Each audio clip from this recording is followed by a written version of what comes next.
আৰু এসোপা কথা আমি ঢেৰ কথা কৈ কৈ জানে। গতিকে আজি ভাগৱতে আমাক বুজালে সেই লোকসকল কাইতৰি ব্ৰত পালনৰ কথা আমাক গোটেইসকলক বুজাবলৈ দেহ মাজত আমাক বুজাইছে।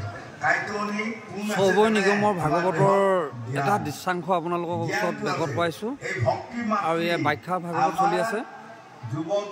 তেখেত হৈছে ভোলা প্ৰভু আৰু এজন হৈছে নামতি। সুন্দৰভাৱে ভাগৱত চলি আছে। মই আপোনালোকক ভকতৰ হেৰিটো দেখুৱাইছোঁ বাৰু। বৰ সুন্দৰ পৰিৱেশত মানে ভাগৱত চলি আছে। একান্ত মানে ভাগৱত শুনি আছে। এইকালে যাতে মৰম চেনে আদৰকে পাই মই শান্তিয়ে জীৱন যাপন কৰিব পাৰোঁ এইভাগে ক'ব যদি শাস্ত্ৰৰ কথাবোৰ আগুৱাই দিছে। আপোনালোকে জানা নাই নহয় আমি অলপ এজন জ্যোতিষী হয়। এই আপোনালোকে কালপুৰুষ পূৰ্ণাংগ পঞ্জিকা ভাৰতত যে চলি চাবচোন সেয়াত মোৰ নাম পাবই।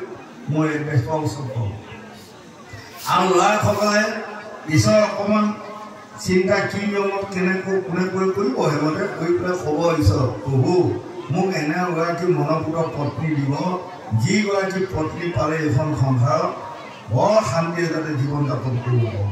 তেনেহ'লে সেইসকল ল'ৰা ছোৱালীয়ে অমনপুত স্বামী অমনপুত পত্নী নাপায় বুলি শাস্ত্ৰত লিখি আছে বা ভিগুৱাদী বাৰমুণীসকলে জ্যোতিষত লিখি আছে। এইখন আপোনাৰসকলে ধ্যান কৰিব। তাকে কয় টকু ইচ্ছা হয়। আমি ভাগৱত শুনি ভকতি কৰিলে নহ'ব। আমাৰ সংসাৰখন আমি জীয়াই ৰাখিব পাৰিব লাগিব হয়নে? আমাৰ নাৰীসকলেও বুজিব লাগিব, পুৰুষসকলেও বুজিব লাগিব। আপোনালোকৰ সৌবৈ নিগমৰ কাৰোবাৰ ঘৰত বৰ ধুনীয়া গুণপান দুজোপা আছে। গুণপান বুজি পাইছেনে? আমাৰ গোসাঁনীহঁতে অলপমান মুগা মুগা হাতটো অকণমান দীঘলীয়া। এখন তামোল খোৱাৰ লগে লগে আৰু এখন তামোল খাব মন যাব। তাৰ নামে গুণপান। কিন্তু গুণপানবিলাক যে জপজপীয়া হৈ থাকে কাপ লৈ থাকে জানে এডাল তামোলত লৈ থাকে।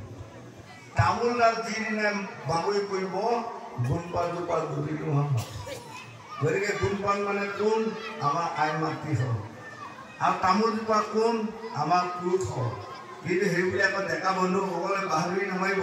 আমাক লৈহে আছে বুলি পেলাই বাহাদুৰি নামাৰিব। শাস্ত্ৰই কৈছে যাৰ নাই তিৰি তাৰ নাই গিৰি।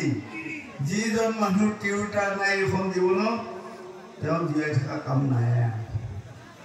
শেষে পঞ্চতম গত যাবই লাগিব হয়নে? গতিকে তিৰোতা নোহোৱা গৃহ বাঁহতলি, তিৰোতা নোহোৱা গৃহ শ্মশানশালী এই শাস্ত্ৰই আমাক বুজাই আছে। গতিকে আমাক তিৰোতা লাগিব। প্ৰকৃতি পুৰুষ দুয়ো নিয়তা মাধৱ সমস্তৰে আত্মা হৰি পৰম বান্ধৱ। প্ৰকৃতি পুৰুষ দুয়ো হয় কমতি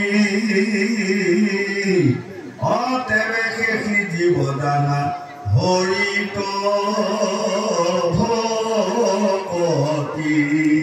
আজি আমাৰ বান্ধৱ কৃষ্ণ, বান্ধৱ কৃষ্ণ।